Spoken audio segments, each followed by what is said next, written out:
आजको यो episode nursing focus भएर हुनेछ, जसमा चाहिँ GNM nursing, BSc nursing, PCL नर्सिङको डिटेल जानकारी लिनेछौँ, जसको लागि चाहिँ हामीसँग हुनुहुन्छ मिस्टर बालकृष्ण भट्टराई, जसले विगतको 4 वर्षदेखि इन्ट्रान्सको क्षेत्रमा पढाउँदै आइराख्नु भएको छ र साथसाथै नर्सिङ पढ्ने स्टुडेन्टलाई नेपालको केसमा होस् अथवा नेपालभन्दा बाहिरको केसमा होस् गाइड गर्दै आइराख्नु भएको छ। भिडियो मन पर्यो भने नर्सिङको करियर स्टार्ट गर्ने साथीलाई सेयर गर्न सक्नुहुन्छ र नर्सिङको बारेमा केही एक्स्ट्रा थट्सहरू छ भने कमेन्ट गर्न सक्नुहुन्छ।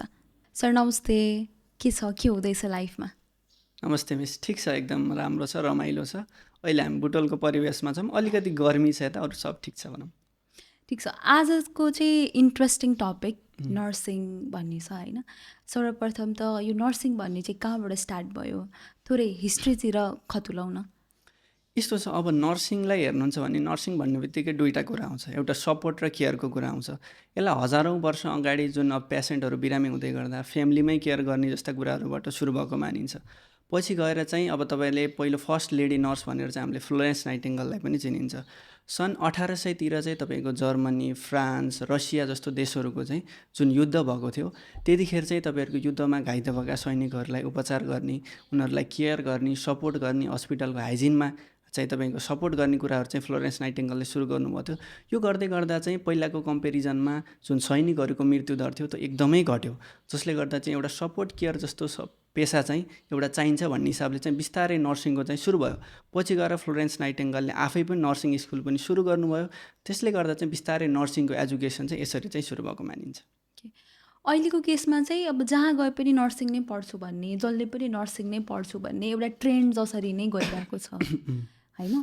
सो यो चाहिँ ग्लोबल्ली कतिको डिमान्ड छ, फ्युचरिस्टिक नै भएर सोच्दाखेरि करियर आउटकम्सहरू कसरी हेर्न सकिन्छ?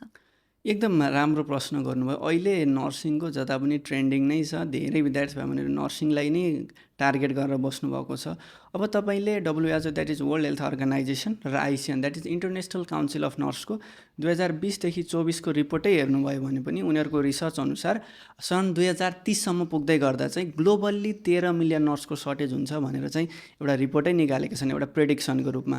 अब यो कुरा अझै कहिलेदेखि बढ्दै गएको भन्दा जुन 2019मा जुन कोभिडको पेन्डेमिक आयो, त्योभन्दा अगाडि पनि नर्सको सर्टेज थियो ग्लोबल्ली, तर त्यसपछि चाहिँ झन् धेरै नर्सको डिमान्ड भएको गर्दा यो डाटाले पनि तपाईँले देख्न सकिन्छ कि फ्युचरमा, अहिले मात्र प्रेजेन्टमा मात्र नभएर फ्युचरमा पनि नर्सको कति डिमान्ड छ ग्लोबल्ली भनेर चाहिँ हामीले यहाँबाट पनि चिन्न सकिन्छ। टाइप अफ नर्सिङ त डिफ्रेन्ट हुन्छ नि त। जस्तै हामी सुन्न सक्छौँ BSc nursing, GNM nursing, PCL nursing होइन। यो नर्सिङहरू छिर्ने गेटवेहरू केहरू हुन सक्छन् र कस्तो कस्तो स्टुडेन्टहरूको लागि कुन नर्सिङ चाहिँ सुइटेबल हुन्छ? ठिक छ, अब अहिलेको परिवेशमा 12 पछि यदि तपाईँहरू नर्सिङ गर्न खोज्दै हुनुहुन्छ भने मेनली बिएससी नर्सिङलाई चाहिँ जुन अन्डर ग्रेजुएट कोर्स हो, ब्याचलर लेभलको, यसमा चाहिँ यहाँ मानिन्छ। बिएससी नर्सिङको लागि तपाईँ इलिजिबिलिटीको कुरा गर्नुहुन्छ भने +2 साइन्स हुनु पऱ्यो, बायोलोजी हुनु पऱ्यो, तपाईँले कमन इन्ट्रान्स एक्जाम दिनु पऱ्यो, त्यसको लागि तपाईँको 2.4 GPA आउनु पऱ्यो। यो क्राइटेरियाहरू छ। पिसिएल नर्सिङ भनेको डिप्लोमा लेभलको कोर्स भयो, तर नेपालमा CTBT अन्तर्गत पढाइन्छ। यसको लागि मेनली प्रायोरिटी 10 पछिको विद्यार्थीले पढिरहेको हुनुहुन्छ, सँगसँगै 12 पछि पनि यता अगाडि बढ्न चाहिँ मिल्छ। त्यसपछि अब तपाईँ जिएनएममा जानुहुन्छ भने जनरल नर्सिङ एन्ड मिडवाइफरी, यो पनि तपाईँको चाहिँ 3 इयर्सको डिप्लोमा लेभलकै कोर्स भयो, तर यो चाहिँ तपाईँ नेपालमा नभएर इन्डियामा गएर पढ्नुपर्छ। यसको लागि 10 डिप्लोमा लेभलकै कोर्स भए पनि 10 पछिको स्टुडेन्टलाई 12 पछि कम्प्लिट चाहिँ हुनैपर्छ भन्ने चाहिँ बेसिक क्राइटेरिया यसरी नै छ नर्सिङको लागि, 3टा पाथवे। ओके, बिएससी नर्सिङ त लगभग अब नेपालमा पढ्न पनि मिल्यो, बाहिर गएर पढ्न पनि मिल्यो, पहिल्यैदेखि सुन्दै आएको हो। यो अहिले रिसेन्ट ट्रेन्डमै आइरहेछ कि जसले पनि जिएनएम नर्सिङ अलि नौलो हामी सुन्दै आइरहेका छौँ। यसको बारेमा अलि डिटेलली कुरा गरौँ न, के रहेछ यो चाहिँ? यस्तो छ, अब अहिले जनरल नर्सिङ एन्ड मिडवाइफरी विद्यार्थीको पहिलो रोजाइमै रहेको नर्सिङ मध्येको कोर्स पनि एउटै हो। किनकि मैले अघि नै कुरा गरेँ जस्तै बिएससीको लागि तपाईँको म्याक्सिमम् क्राइटेरियाहरू भयो, +2 हुनु पऱ्यो, साइन्स हुनु पऱ्यो, बायो हुनु पऱ्यो, एक्जाम एपियर गर्नु पऱ्यो। एक्जाम एपियर हुनलाई सर्टेन GPA चाहियो र एक्जाम एपियर गरेर पास कम्पलसरी हुनु पऱ्यो। पास भए पनि सिट पाउने नपाउने एकदमै धेरै क्राइटेरियाहरू छ। तर जिएनएम नर्सिङ 12 पछिको विद्यार्थीलाई पहिलो रोजाइ किन छ भन्दा तपाईँको +2 पछि विद्यार्थी भयो भनेले जुन फ्याकल्टी +2 क्लियर गरे पनि भयो, साइन्स मात्र मेन्डेटरी भएन। यदि साइन्स हुनुहुन्छ, म्यानेजमेन्ट हुनुहुन्छ, ह्युम्यानिटी हुनुहुन्छ, आर्ट्स हुनुहुन्छ, एजुकेसन हुनुहुन्छ, जुनबाट पनि तपाईँको +2 डिग्री कम्प्लिट छ भने मजाले गयो। त्यसपछि तपाईँहरूको जिपे रिक्वायरमेन्ट पनि हाई छैन, द्याट इज 2.4 थियो भने यता जिएनएममा 1.6 जिपे ओभरअल छ भने तपाईँ मजाले प्रोसिड गर्न सक्नुभयो। इन्ट्रान्स एक्जामको पनि तपाईँलाई झन्झट भएन, विदाउट इन्ट्रान्स एक्जाम चाहिँ तपाईँहरू मजाले इनरोलमेन्ट हुन सक्नुभयो। यसले गर्दा प्लस हस्पिटलको एक्सपोजर, क्लिनिकलको एक्सपोजर पनि तपाईँहरू इन्डियामा गएर चाहिँ गर्दै गर्दा म्याक्सिमम मल्टी स्पेसिलिटी हस्पिटलहरूमा क्लिनिकल पोस्टिङका कुराहरू, यसले गर्दा पनि विद्यार्थी भाइ बहिनीहरूको यिनै कुराले गर्दा जिएनएम नर्सिङ चाहिँ अलिकति विद्यार्थी भाइ बहिनीहरूको पहिलो रोजाइमा रहेको छ। अब मेन कन्सर्न चाहिँ यहीँबाट सुरु हुन्छ। अब इन्डिया पढ्न पठाउने भन्ने बित्तिकै प्यारेन्ट्सको एकदमै कन्सर्न भनेको सेफ्टी, सेक्युरिटी र अब फ्युचरमा के हुने होला भन्ने कन्सर्न चाहिँ एकदमै सुन्न सकिन्छ होइन। सो यो ग्यापलाई चाहिँ तपाईँले कसरी चाहिँ फुलफिल गर्नुहुन्छ? यस्तो छ, अब तपाईँको सेफ्टी सेक्युरिटीको कन्सर्न्सको कुरा गर्दै गर्दा पहिलाको कम्पेरिजनमा अहिले त्यो लेभलको कन्सर्न्स चाहिँ छैन, किनकि म्याक्सिमम् विद्यार्थी गएर पढिराख्नु भएको छ। त्यही पनि अब सेफ्टी र सेक्युरिटी फर्स्ट कन्सर्न हुन नै पर्छ जहाँ गएर पढ्दै गर्दा पनि होइन, चाहे त्यो नेपाल होस्, चाहे त्यो इन्डिया होस्, अथवा अरू एब्रोड कन्ट्री होस्। अब इन्डियाको केसमा मेनली विद्यार्थी भाइ बहिनीहरू बेङ्गलोरमै गएर पढिराख्नु भएको छ। बेङ्गलोर भनेको one of the develop city, tech सिटीकै रूपमा पनि परिचित छ। त्यसपछि फर्स्ट थिङ यो भयो। सेकेन्ड थिङ भनेको तपाईँको कलेज, त्यसपछि तपाईँको होस्टेलहरू कलेजकै बााउन्ड्रीभित्र छ, जसले गर्दा तपाईँहरूको चाहिँ सेफ्टीमा अर्को पनि एउटा पोइन्ट भयो। थर्ड थिङ भनेको बोइज र गर्ल्सको लागि सेपरेट होस्टेल, यो पनि एउटा पोइन्टकै रूपमा चिन्न सकिन्छ।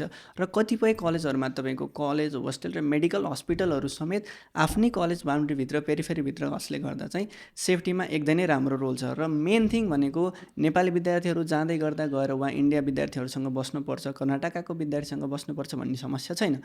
तपाईँहरूको रुममा चाहिँ म्याक्सिमम् नेपाली विद्यार्थीकै सेयरिङ हुन्छ। प्लस कतिपय कलेजहरूमा ब्लकै भनेर चाहिँ जुन ब्लकहरू हुन्छ, फ्लोरै भनेर नेपाली विद्यार्थीको लागि छुट्याएको हुन्छ, जसले गर्दा चाहिँ सेफ्टी सेक्युरिटीको कन्सर्न्समा पहिलाको जस्तो कन्सर्न्स छैन। र बेङ्गलोरमा चाहिँ त्यो अहिलेसम्म कुनै पनि त्यस्तो कन्सर्न्स हामीले भेटेको पनि छैनौँ र छँदा पनि छैन। ओके, अब कलेज चुज गर्दा चाहिँ यो केएनसी र आइएनसीलाई चाहिँ ख्याल गर्नुपर्छ भनेर मैले डिफ्रेन्ट रिसर्चहरूमा देखिरहेको हुन्छु कि होइन। सो यो चाहिँ के हो खासमा, किन इम्पोर्टेन्ट छ केएनसी र आइएनसी? एकदमै तपाईँले मस्ट भ्यालिड क्वेसन नै गर्नुभयो। हाम्रो अहिलेसम्मको कन्भर्सेसन्सको ऐनेको सेफ्टी सेक्युरिटी कन्सर्न्स पछिको one of the important questions म यसैलाई नै लिन्छु होइन।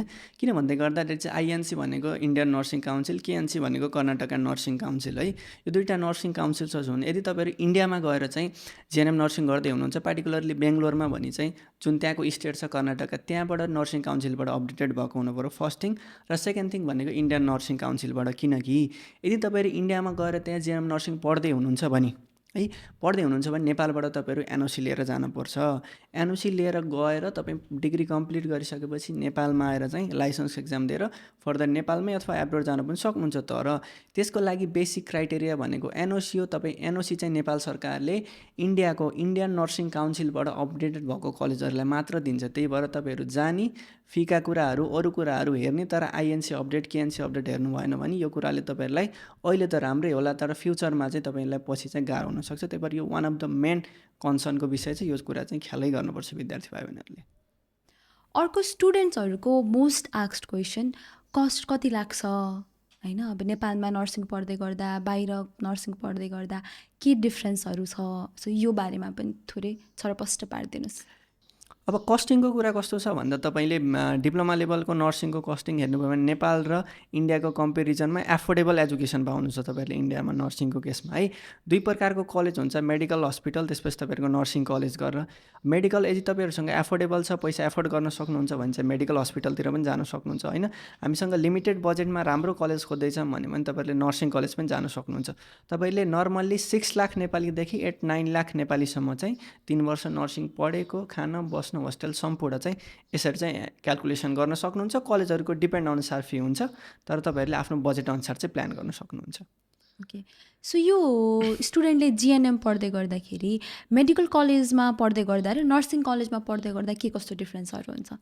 ओके, यस्तो छ। अब मेडिकल कलेज र नर्सिङ कलेजको मेन डिफ्रेन्स के हो भन्दै गर्दा अहिले मैले भनिसकेँ, तपाईँको कलेज, होस्टेल र मेडिकल हस्पिटल आफ्नै कलेजको बााउन्ड्रीभित्र म्याक्सिमम् मेडिकल हस्पिटलमा हुन्छ।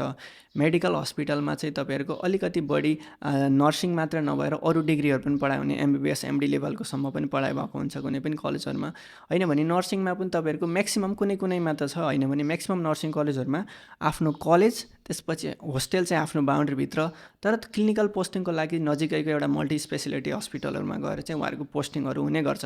यदि हजुरहरूसँग चाहिँ अब आफ्नो हिसाबले, आफ्नो बजेटको हिसाबले, आफ्नो क्लिनिकल एक्सपोजरको हिसाबले चाहिँ तपाईँहरू मेडिकल कलेज जान पनि सक्नुहुन्छ, नर्सिङ कलेज जान पनि सक्नुहुन्छ। यहीँ जो गए तपाईँहरूलाई राम्रो, यहाँ गए नराम्रो भन्ने त्यस्तो पर्टिकुलरली छैन। अब यसमा चाहिँ विद्यार्थीको 2-3टा प्यारामिटरमा चाहिँ डिपेन्ड हुन्छ। जिएनएम नर्सिङ इन्डियामा पढेर आइसकेपछि नेपालमा त्यो कोर्सको कतिको भ्यालिड हुन्छ? यस्तो छ, यो अहिले एकदम अलिकति मिथहरू पनि फैलाइएको छ। इन्डियामा जिएनएम नर्सिङ गरिसकेपछि नेपालमा भ्यालिड हुन्छ हुँदैन, बाहिर जान पाइन्छ पाइँदैन भन्ने यो कुराहरू एकदम गलत नै छ होइन। के भन्दा तपाईँहरू नेपालबाट मैले ऐनै जोडिसकेँ, एनओसी लिएर जानुभएको छ भने नेपालमा तपाईँहरू फर्किसकेपछि मजाले लाइसेन्स एक्जाममा बस्न सक्नुहुन्छ। लाइसेन्स एक्जाम दिएर नेपालको नर्सिङ लाइसेन्स चाहिँ पास भइसकेपछि तपाईँ नेपालकै लेभलमा काम गर्छु भन्नुहुन्छ भने 5th लेभलको लोकसेवासम्म लड्न सक्नुहुन्छ। नेपालकै अरू प्राइभेट सेक्टर्समा पनि काम गर्न सक्नुहुन्छ होइन। अनि पनि म एब्रोडै जान्छु भने पनि तपाईँहरू टप अप कोर्समा युके जस्तो देशहरू अथवा अरू डिग्रीहरू लिएर चाहिँ अस्ट्रेलिया, क्यानाडातिर पनि तपाईँहरू मजाले पर्स्यु गर्न सक्नुहुन्छ। यसलाई चाहिँ कुनै पनि रोकटोक छैन, मजाले गर्न सक्नुहुन्छ। हजुरले विगतको 4 वर्षदेखि इन्ट्रान्सको क्षेत्रमा स्टुडेन्टहरूलाई पढाउँदै पनि आउनुभएको छ र पर्टिकुलरली नर्सिङ पढ्ने स्टुडेन्टहरूलाई नेपालमा होस् अथवा नेपालभन्दा बाहिर होस् गाइड पनि गर्दै आइराख्नु भएको छ। अब कति धेरै स्टुडेन्टहरू नर्सिङ पढ्छु भनेर अहिले कसैले इन्ट्रान्स प्रिपेयर गर्दै हुनुहुन्छ, कोही अन्यलमा हुनुहुन्छ होइन। त्यस्तो स्टुडेन्टलाई हजुरको तर्फबाट के त्यस्तो सजेसन दिन चाहनुहुन्छ? अब यस्तो छ, 12को एक्जाम दिएर बस्नुभएको छ भने विद्यार्थी भाइ बहिनीहरू नर्सिङमै राम्रो गर्छु, नर्सिङलाई म प्रोफेसन बनाउँछु भन्ने छ भने उहाँहरूसँग 3टा अप्सन रहने यो 12 पछिको केसमा। नेपालको केसमा पिसिएल नर्सिङ र बिएससी नर्सिङ, इन्डियाको केसमा जिएनएम नर्सिङ र बिएससी नर्सिङ। अब पिसिएल नर्सिङको लागि हामीले अघि भिडियो पनि बनायौँ, म्याक्सिमम् विद्यार्थी भाइ बहिनीहरू कनेक्ट पनि हुनुभयो, उहाँहरूले हामीले गाइड पनि गऱ्यौँ। अब अहिलेको समयमा पिसिएल नर्सिङको फर्म भर्ने म्याच सकिसकेको छ। अब उहाँहरूसँग 2टा अप्सन मात्र बाँकी छ, बिएससी नर्सिङ र जिएनएम नर्सिङ। सबै विद्यार्थी भाइ बहिनीहरूलाई बिएससी नर्सिङै ठिक पनि होइन, सबैलाई जिएनएम नर्सिङ ठिक पनि होइन।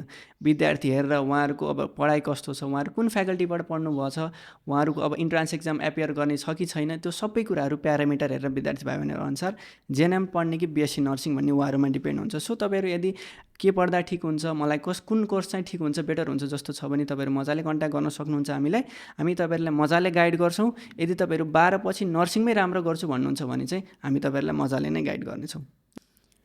ठिक छ सर, अब स्टुडेन्टहरूलाई गाइड गर्दै आइराख्नु भएको छ होइन। कति स्टुडेन्टहरू विगतको वर्षहरूमा पनि नेपालको केसमा अनि बाहिर गएको केसमा गइराख्नु भएको छ। आगामी दिनहरूमा पनि यस्तै गाइड गर्दै जानु, राम्रो राम्रो भिडियोहरू देख्दै पनि आइरहेको छौँ। ल, thank you for your time. Thank you miss.